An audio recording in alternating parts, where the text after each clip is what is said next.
The rain came sideways that Tuesday morning in October, the kind that made Boston feel like a city personally offended by the season.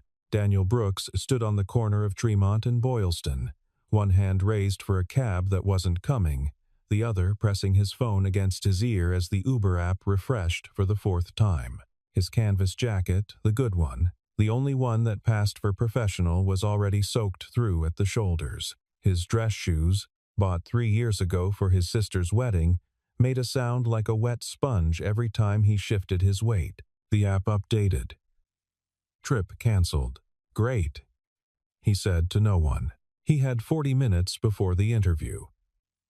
The office was a 20-minute ride without traffic, and traffic on a rainy Tuesday morning in Boston was never without traffic. He had a printed resume in a manila folder under his jacket, pressed against his chest to keep it dry. He had rehearsed his answers in the bathroom mirror at 6:30 while Lily ate cereal at the kitchen table and told him he looked nice, which she said every morning regardless of whether it was true. He needed this job. Not in the abstract, motivational poster way a person needs something. He needed it the way a man needs the heat to work before November. The way a man needs the transmission to hold for another 60,000 miles. The way a man counts backward from a bank balance and realizes the number ends at 0 sometime around the 14th of next month. A black Mercedes sedan pulled to the curb in front of him, hazards blinking twice. Daniel didn't hesitate. He pulled the door open, folded himself into the back seat, and exhaled. "Thank you. I thought I was finished, honestly. The app just canceled on me for the 4th time this morning." The driver didn't respond. Daniel shook the water from his hair and continued, because when he was nervous he talked, and he had been nervous since approximately 5:15 that morning. "Carter Dynamics on Seaport Boulevard, please. I've got an interview at 9. It's a data operations role, logistics analytics, which is funny because I spent 2 years doing exactly that for a freight company in New Haven before they outsourced the whole department, which actually, you don't need to know any of that." A pause. "My name's Daniel, by the way." Habit. "I always introduce myself to drivers. My daughter thinks it's embarrassing." The woman behind the wheel glanced once in the rearview mirror. She had dark hair pulled back cleanly, reading glasses pushed up onto her head, and the particular stillness of someone accustomed to not being interrupted. She said nothing. Daniel looked out the window at the rain and kept talking. He talked for the entire 11 minutes it took to reach Seaport Boulevard. He talked about the rain. He talked about the shoes that he'd paid $12 for waterproofing spray last spring and apparently been sold automotive wax by mistake. He talked about Lily, who was 7 3/4 and had packed him a granola bar for good luck that morning, which was currently dissolving into paste inside his jacket pocket alongside the resume. He talked about the granola bar. At a red light on Congress Street, the driver spoke for the first time. "Your daughter packed you a granola bar." "Yeah." Daniel looked up from his phone. "Lily. She said it was for energy. She's been watching a lot of nature documentaries." The driver didn't smile, exactly, but something in her posture changed. The light changed. She drove. When the Mercedes pulled up in front of a glass tower on Seaport Boulevard, the kind of building that had a water feature in the lobby, and employed a person whose sole job was to explain the water feature to visitors, Daniel reached for his wallet out of pure muscle memory. "What do I owe you?" The driver put the car in park. "Nothing." Daniel looked at his phone. No ride receipt. No driver confirmation. No GPS pin. The slow, cold realization arrived approximately 4 seconds later, the way bad realizations always do. First a small wrongness in the stomach, then a rapid expansion outward to include the entire morning. "This isn't an Uber," he said. "No," said the driver. "You just pulled over. You opened my door." Daniel stared at the back of her head. "I'm so sorry. I'm deeply sorry. I thought the app it was raining and I thought." "You have 3 minutes," said the driver. "The interview is on the 14th floor. Tell them Marlowe sent you up." Daniel got out of the car. He stood on the wet pavement and looked at the building. He looked back at the car. The Mercedes pulled away from the curb and turned into the parking structure. He went inside. The lobby of Carter Dynamics smelled like cold air and expensive coffee. A woman at the reception desk gave Daniel a visitor badge and pointed him toward the elevators with the practiced efficiency of someone who had directed nervous people toward elevators for a long time. He straightened his jacket in the elevator mirror. The shoulders were still damp. His hair had dried into something that could generously be described as textured. The granola bar had left a rectangular impression on the lining of his pocket. The 14th floor opened into a conference room with floor-to-ceiling windows overlooking the harbor. 6 people sat around an oval table. 3 of them were already looking at tablets. One was pouring coffee. Another was reviewing what appeared to be Daniel's resume. The 6th chair at the head of the table was empty. Daniel took the seat they gestured him toward and clasped his hands on the table to keep them still. 2 minutes passed. The door opened. The woman who walked in was wearing a charcoal blazer and the reading glasses that had been pushed up on her head in the car. She set a leather portfolio on the table and sat down at the head of it. Daniel's hands, which had been still, were no longer still. "Good morning," she said.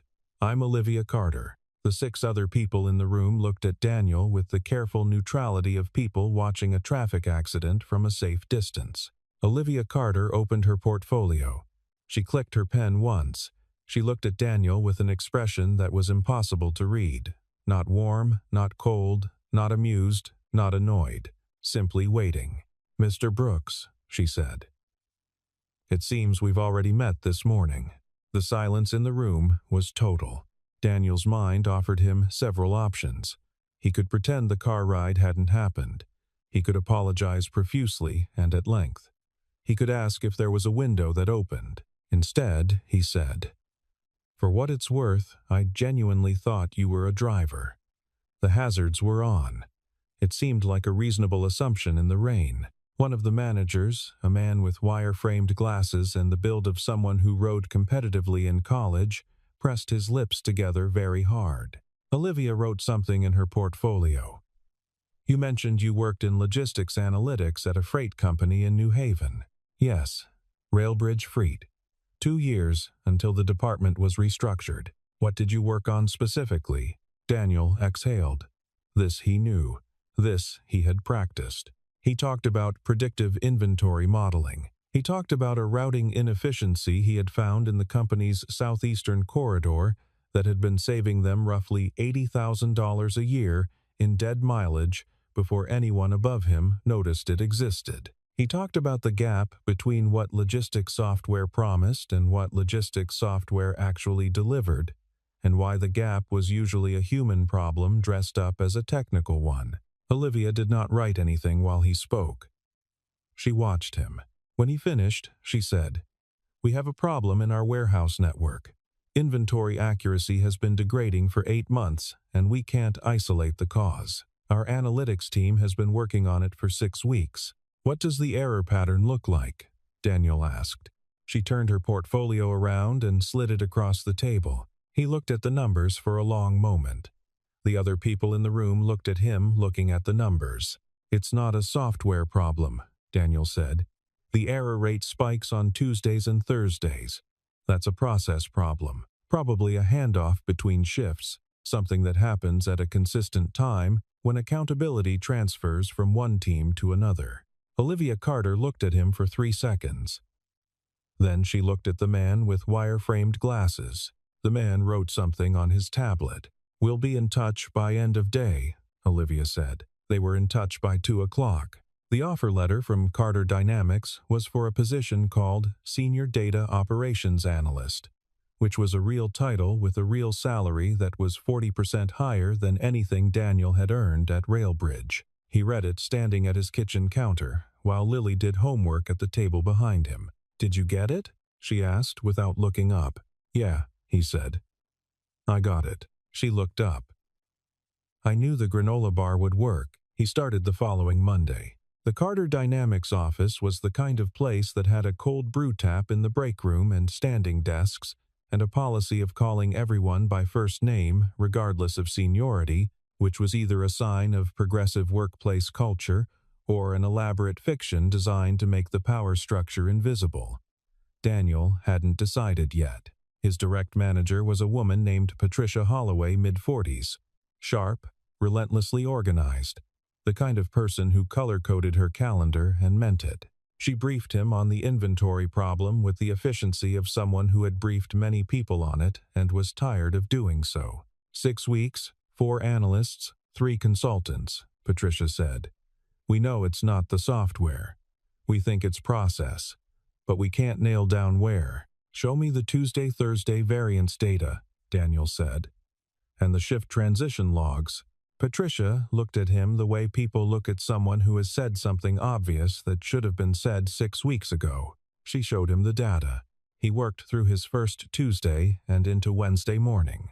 Not because he was trying to impress anyone, though he was aware that impressing people was prudent at the moment, but because the problem was genuinely interesting in the way a broken thing is interesting when you can almost see the mechanism of how it broke. At 6:15 Wednesday morning, Patricia arrived to find Daniel at his desk with a cold cup of coffee and a whiteboard covered in a diagram that looked, to the uninitiated, like a conspiracy wall. The handoff, Daniel said.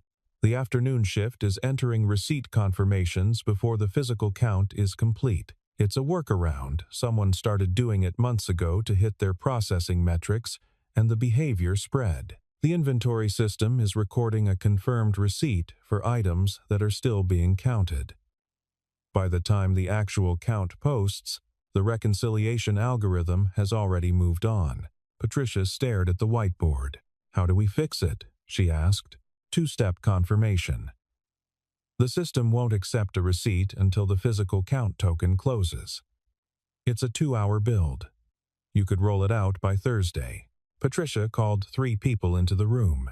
The fix rolled out Thursday afternoon.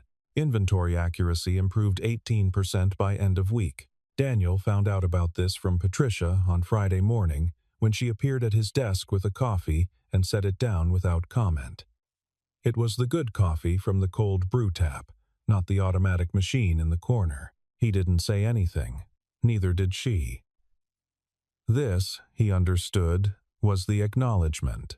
Olivia Carter ran Carter Dynamics the way a person runs something they built from nothing, which is to say, with a particular kind of attention that is different from the attention of someone who inherited a thing or was appointed to manage it. She had started the company at 31 with a $400,000 seed round and a logistics software platform that she had spent 18 months coding in an apartment in Cambridge. She was 40 now, and the company employed 612 people, and she still occasionally rewrote pieces of the core platform herself when the engineering team wasn't looking. She was not in the habit of noticing individual analysts. She noticed Daniel Brooks. Partly it was the inventory problem, which her team had circled for 6 weeks before he solved it in 36 hours. Partly it was the Wednesday morning debrief she had attended on a whim, when she had watched him walk Patricia through the mechanism of the problem with the patience of someone who genuinely wanted the other person to understand, not just agree. Partly, though she did not articulate this to herself in precisely these terms, it was the granola bar. She assigned him to the harbor logistics project the following week. It was not unusual for her to move analysts between projects. Patricia raised an eyebrow, but said nothing. The harbor logistics project was a mess. A Port Authority contract that Carter Dynamics had won in August depended on a predictive model for container throughput that wasn't performing within the contracted accuracy thresholds. The engineering team had been patching it for 2 months. Daniel looked at the model on Monday morning. On Wednesday, he met with Olivia directly for the first time since the interview. A 15-minute standing meeting in the glass-walled conference room on the 14th floor, just the 2 of them and a shared screen. He was nervous. He talked faster than he meant to, the way he did when he was nervous, and halfway through his explanation he caught himself doing it and made a deliberate effort to slow down. Olivia did not hurry him. She asked 2 questions. Both of them were good questions, the kind that cut to the center of something rather than circling it. The model is overtrained on summer data, Daniel said. It's treating October container patterns as anomalies. It needs to be retrained on a 12-month cycle with seasonal weighting. It's not a fundamental flaw, it's a calibration problem. How long to recalibrate? 3 weeks, if I do it with the engineering team. Maybe 2 if they let me get into the code directly. Olivia looked at him for a moment. I'll tell them to let you in. She left the conference room. Daniel remained standing at the shared screen for a moment, then turned it off. Outside the glass wall, he could see the open floor of the office analysts at standing desks, engineers in clusters around monitors, a row of windows with the gray October harbor beyond them. He had been here 2 weeks. He had fixed one problem and was approximately halfway through fixing another. He thought about Lily, who had asked him last night if his new job was good. Yeah, he had told her. I think it might be.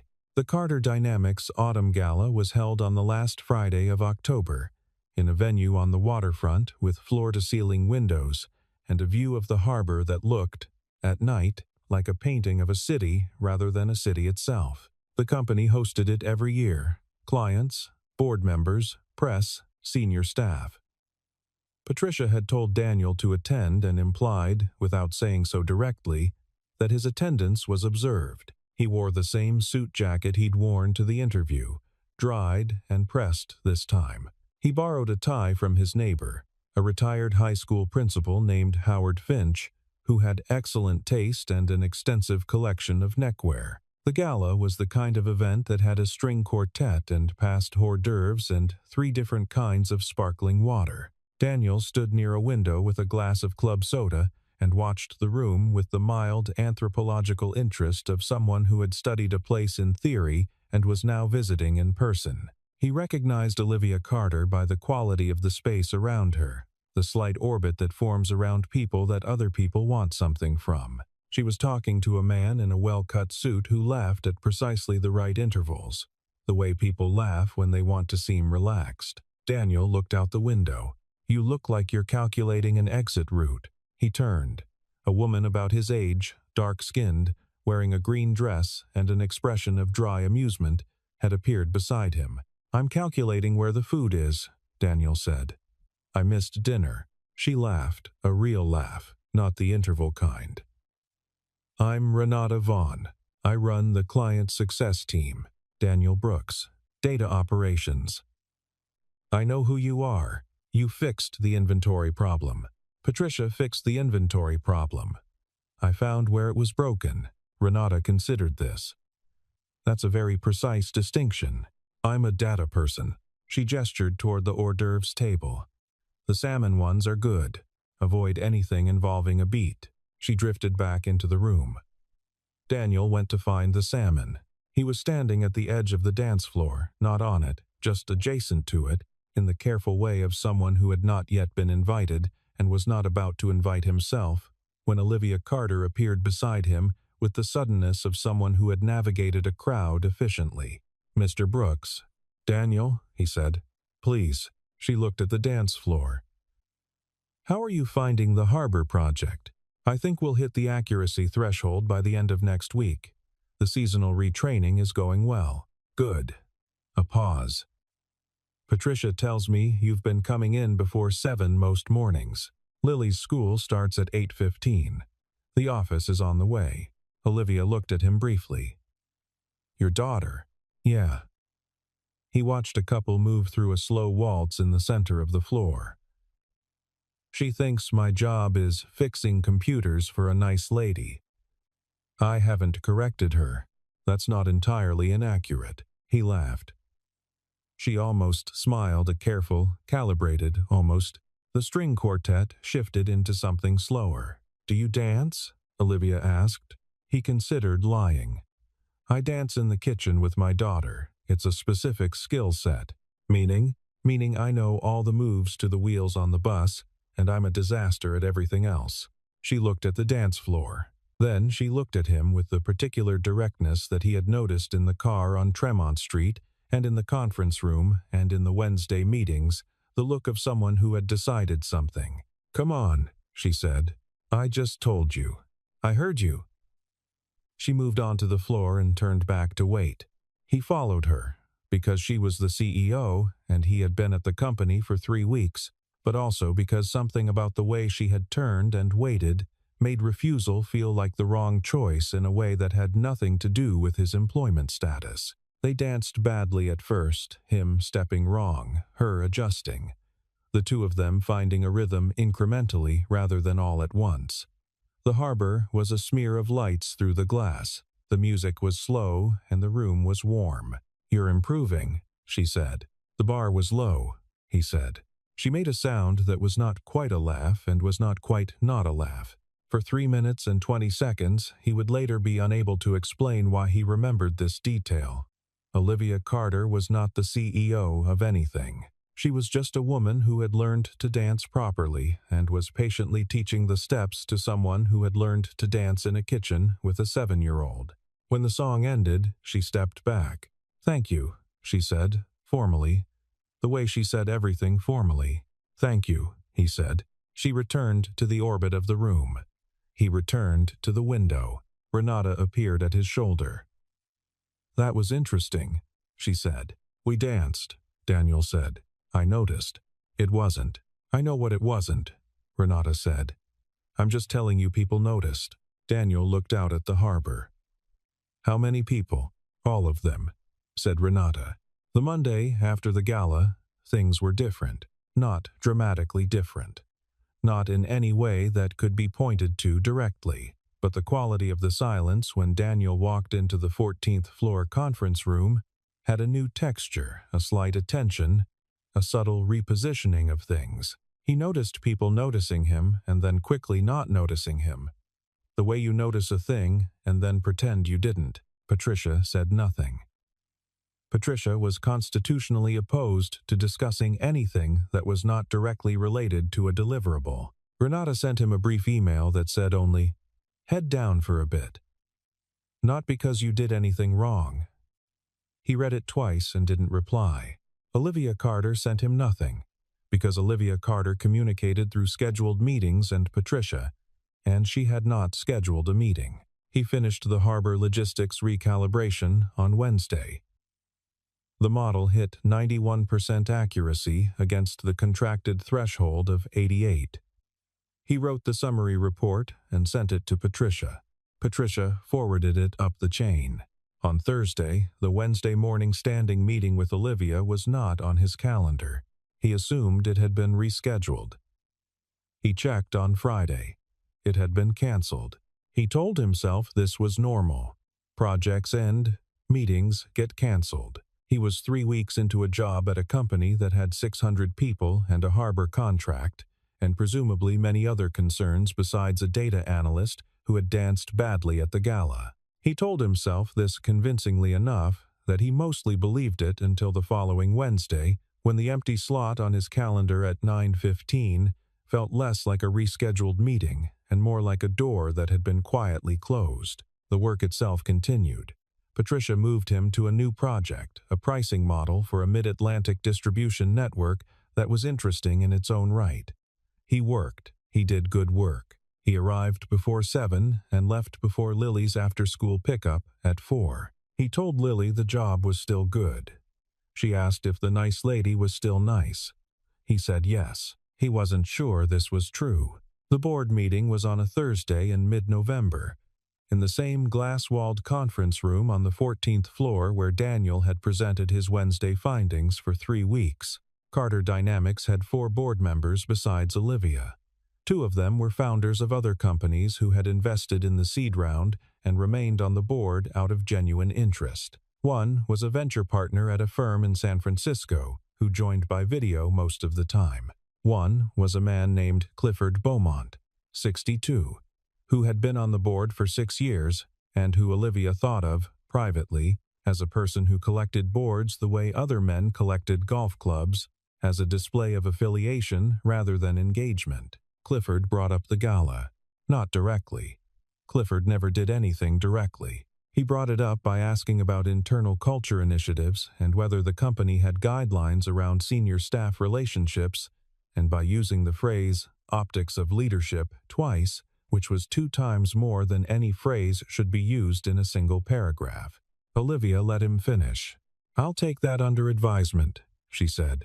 She returned to her office after the meeting and stood at the window for a long time, looking at the harbor in the November light, which was flat and gray and unforgiving.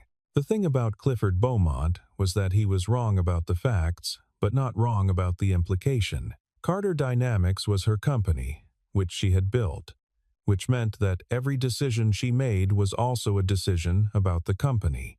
The two things were not separate. They had not been separate for 9 years. She had dated exactly twice since she started Carter Dynamics. Once, briefly, a man she had met at a conference in Seattle who had turned out to be less interesting than she'd hoped. Once, less briefly and more painfully, a venture partner who had understood her work better than he'd understood her and had eventually made the two things the same, which they were not. She had decided, after the second one, that the energy required to maintain a relationship while running a company was energy she didn't have and wasn't willing to manufacture. She had believed this for 6 years. The problem, she could see it clearly enough from the window, which was the useful thing about windows, was that Daniel Brooks had arrived in her car talking about waterproofing spray and granola bars and his daughter's school schedule, and had not known who she was, and had not tried to impress her, and had proceeded to fix in 36 hours something her team had been circling for 6 weeks, and had danced with her at the gala with the focused ineptitude of someone trying his best at something he wasn't good at, which was she recognized this the thing that had gotten her. She had taken the meeting off his calendar because it was the responsible thing to do. She was not sure it was the right thing to do. These were not always the same thing. The text arrived on a Wednesday evening in late November at 7:43 while Daniel was reading to Lily. He finished the chapter before he checked it. Lily had a strict policy about phones during reading time, which she enforced with the solemnity of a 7-year-old who understood fairness as an absolute principle. The text was from an unknown number, but the message was clear enough. "We should talk. Rooftop. Tonight if you can." Oh, see. He put Lily to bed. He called his neighbor Howard Finch and asked if Howard could listen for Lily for an hour. Howard said of course, because Howard was a retired principal and understood the irregular schedules of people with children. The Carter Dynamics building had a rooftop terrace that wasn't generally open in November. The door at the top of the stairwell was unlocked. The city spread out in every direction, the harbor to the east, the downtown towers to the north, the bridges lit up in the cold. Olivia was standing at the railing when he arrived, her coat collar up against the wind. He stood beside her. Neither of them said anything for a moment. The city was quieter at this height than it was at street level. The wind came off the harbor, steady and cold. "I owe you an explanation," she said. "You canceled a meeting." "That happens. I've been avoiding you for 3 weeks." "I know." She turned to look at him. "Does that bother you?" "Yes," he said, without hesitation and without looking away, because he was tired of managing the distance between what he felt and what he said, and the distance wasn't getting any smaller. She looked at the city. "I'm going to tell you something, and I need you to not make it easier for me to say it." "Okay. I'm 40 years old and I run a company that 600 people depend on, and I have a board that watches everything I do, and I have not been in a relationship that lasted longer than 8 months since I started Carter Dynamics." She said it at the pace of someone reciting terms and conditions. "I am telling you this not as an explanation, but because it seems like relevant context." "Okay." The last time I allowed myself to, she stopped. The wind moved. I made assumptions about what the person wanted from me, and the assumptions turned out to be correct, and it ended in a way that cost me professionally and personally, and I decided afterward that the cost wasn't worth it. "And then I got in your car." A pause. "And then you got in my car," she agreed. He looked at the harbor. A container ship was moving slowly through the channel, its running lights orange and steady. "Can I tell you something?" he said. "I spend about 60% of my energy every day managing the distance between what I need and what I let myself ask for. Not because I enjoy it, because there's a 7-year-old at home and her well-being depends on me making decisions that are calibrated rather than impulsive. And I've been doing that for 2 years, and it becomes a habit eventually. He paused. What I'm saying is that I understand the math you're doing. I do the same math. Olivia was quiet for a moment. What does the math say? It says I've been at this company for 6 weeks, and I like this job and I don't want to complicate it. It says Lily needs stability more than I need anything for myself. He looked at her. It also says that the last 3 weeks have been the longest 3 weeks I've had in a while, and I've had some long weeks. She was looking at him with an expression he hadn't seen before. Not the boardroom neutrality. Not the careful, almost smile from the gala. Something more direct than either of those. I'm not good at this, she said. I want you to know that going in. Neither am I. I'm going to be difficult. I have a 7-year-old. I know difficult. She made a sound, a real one, surprised out of her by the absurdity of the comparison, and then pressed her lips together as if she could take it back. That was funny, he said. Don't make a habit of it, she said. The container ship moved through the channel. The city hummed below them. I'd like to start over, Olivia said. Properly. Not at work. Outside of it. Dinner? He said. Dinner. Saturday. There's a place in the South End that Lily told me to try.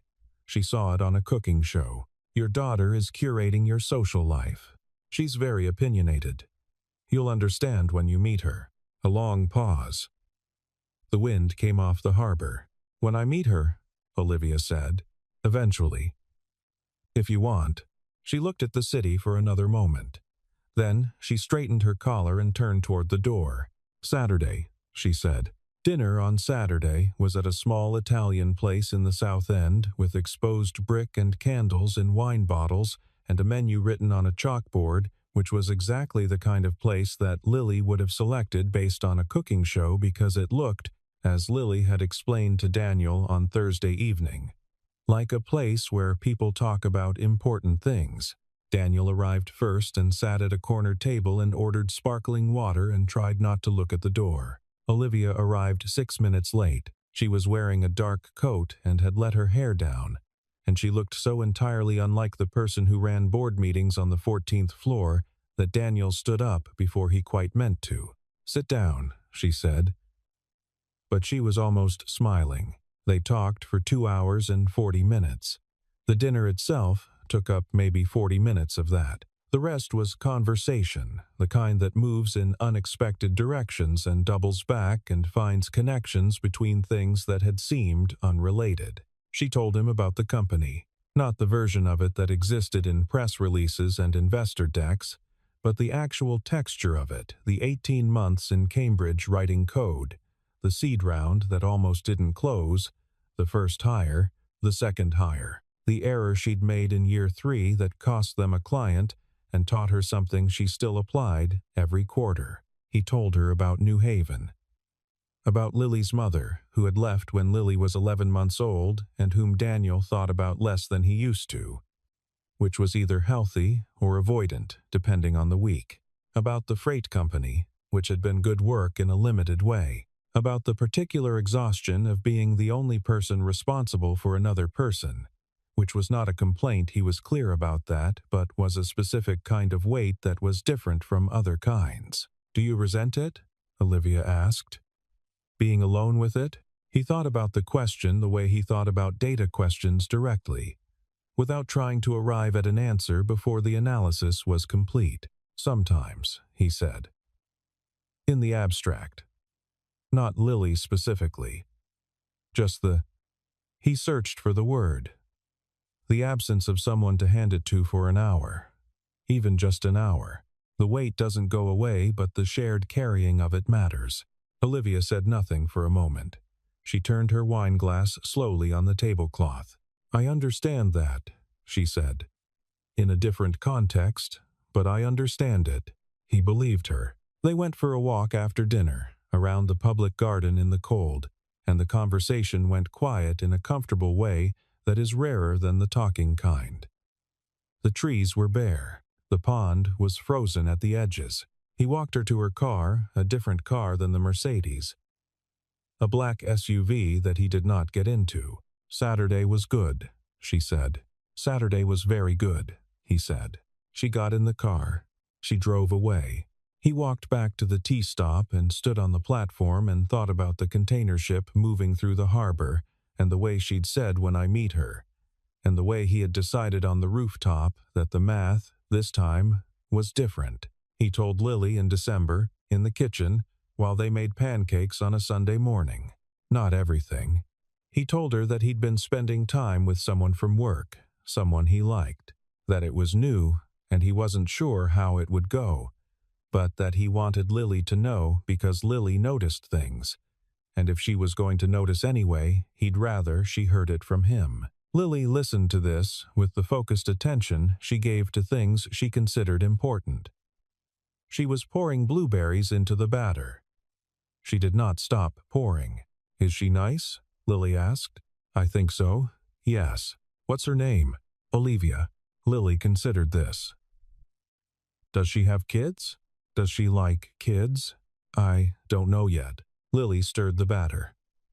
"You should find out," she said, in the tone of someone offering practical advice. "That's fair," Daniel said. "Can she come for pancakes?" "Maybe." "Eventually. You should ask her," Lily said. "Pancakes tell you a lot about a person." Daniel looked at his daughter, who was 7 3/4 and was wearing a sweatshirt with a cartoon whale on it and was giving him relationship advice over Sunday morning pancakes, and thought that Lily was going to be spectacularly difficult and spectacularly wonderful. In that order. For approximately the rest of his life. "I'll ask her," he said. December was cold and the harbor froze in the shallows, and Carter Dynamics had its best Q4 in 4 years, which Patricia announced at the all-hands with a quiet satisfaction that was as close to celebrating as Patricia got. Daniel's pricing model for the Mid-Atlantic network went live in the first week of December and performed within 3% of projection, which was technically within the acceptable range and practically better than the projection deserved. He was moved to a new project, a demand forecasting model for a port in Baltimore that was more complex and more interesting, and which Patricia gave him lead on, which was a thing that happened to people who had been at the company for 2 months and solved 2 major problems. Apparently, he and Olivia had dinner twice in November and once in the first week of December, and talked on the phone on Sunday evenings when Lily was asleep, which had become a habit without either of them explicitly deciding to make it a habit. She was, as she had warned him, difficult. Not in the ways he'd expected, not cold, not absent, not withholding in the brittle way of someone protecting themselves, but difficult in the way of someone who had spent a long time being entirely responsible for an enormous thing, and had, as a consequence, very specific ideas about how most things should be done, and a limited instinct for the particular kind of softness that a relationship requires. She had strong opinions about restaurants and weak opinions about movies. She worked too late on Tuesdays. She forgot to eat lunch regularly enough that he had started putting the reminder in her calendar, which she had noticed and not commented on, which was its own kind of comment. She asked good questions. She listened better than almost anyone he'd ever known. She sent him links to logistics papers at 1 in the morning with brief annotations in the subject line, which was strange and also exactly right. In mid-December, Lily got sick, a proper sick, fever and chills, and the particular misery of a 7-year-old who is not used to feeling bad. Daniel stayed home 2 days. On the second day, Olivia showed up at the apartment at 6 in the evening with soup from the Italian place in the South End and a stack of picture books she had apparently bought that afternoon at a bookstore in Beacon Hill. "The man at the bookstore told me the whale one was very good," she said at the door, holding the bag. Daniel looked at the bag. He looked at her. "Come in," he said. Lily was on the couch in a blanket with a thermometer. She looked at Olivia with the assessing gaze she used on new information. "Are you Olivia?" Lily asked. "I am," Olivia said. "Dad said you were coming eventually. I came a little early. Lily considered this. Did you bring soup? I did. Okay, Lily said, as if this settled something. Olivia sat on the edge of the couch and opened the whale book and began to read. Her voice, which in board meetings and Wednesday stand-ups had the measured cadence of someone managing the pace of a room, settled into something quieter. Lily pulled the blanket up and listened. Daniel stood in the kitchen doorway and watched, and thought that the math, this time, was not wrong. The harbor contract renewed in February. The Baltimore demand model went live in March and hit 94% accuracy on its first quarter, which was the kind of result that gets talked about at industry conferences.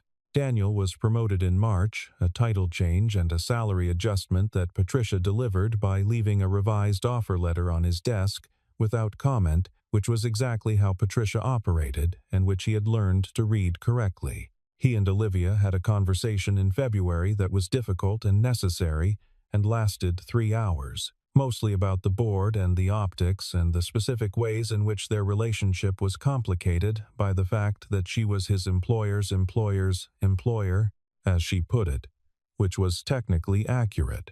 They talked about it the way they talked about logistics problems directly, without trying to arrive at the answer before the analysis was done, adjusting the model when new information arrived. The conclusion of the analysis was they would be careful and transparent where transparency was required, and they would not let the complexity of the situation be a reason to avoid the situation.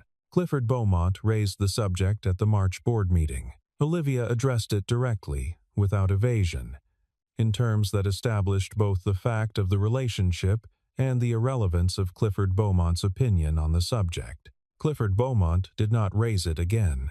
In April, Daniel took Lily to a Sox game. Olivia came. She wore a baseball cap that was slightly too large for her head and sat between them and ate a hot dog with visible skepticism and genuine enjoyment, and Lily spent the third inning explaining the rules of baseball to her, with the thoroughness of someone who had only learned the rules herself in the first inning. You don't know the rules, Daniel said. I know some of them, Lily said. You just told her the pitcher gets 3 strikes. Some of the rules, Lily said. Olivia laughed, a real one, the kind that was becoming easier to find, the way certain things become easier the more you practice them. The following October was the same as the first one, in the ways that Boston Octobers are always the same. The leaves, the rain, the particular quality of light that is specific to that latitude and that season and that city. It was different in the ways that a year makes things different. Lily was 8 now. Opinionated about breakfast foods and picture books and the correct way to hold a baseball bat, which she had been practicing since April with equipment she had selected herself at a sporting goods store with Olivia's assistance. She called Olivia by her name, not by a title, which had happened naturally and without negotiation, and which Daniel thought was exactly right. Daniel had been at Carter Dynamics for a year. He ran the Logistics Analytics division, now a team of 7 people, and a portfolio of projects that would have seemed improbable 12 months ago, from the corner of Tremont and Boylston in the rain, with a dissolving granola bar in his pocket.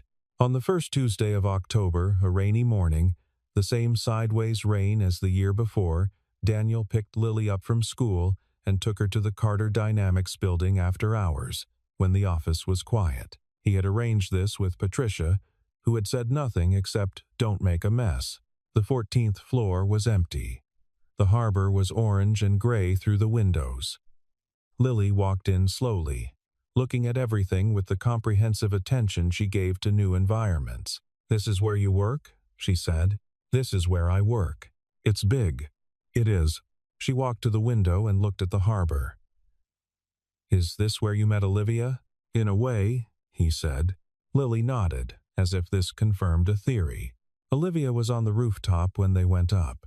She had arranged 2 portable heaters and a folding table and 3 chairs, which was the kind of logistical preparation that was entirely characteristic of her. There was soup from the Italian place and a box of the crackers that Lily liked and a thermos of hot chocolate that Daniel hadn't known about. "You planned this," he said. "I plan things," she said. "It's one of my qualities." "Is it a good quality?" "Jury's still out," Lily said, helping herself to crackers. Olivia looked at Daniel. He looked at her. The harbor was the same harbor. The lights were the same lights. The city hummed below them. The same city, doing what cities do in October, raining, cooling, turning gold and amber and the particular red of a Boston maple in the middle of its third week. "I have something for you," Daniel said. He reached into his jacket pocket, the canvas jacket, the same one from a year ago, finally properly waterproofed, and brought out a small box. Olivia looked at the box. "It's not a ring," he said. She looked at him. "I mean, it's not nothing.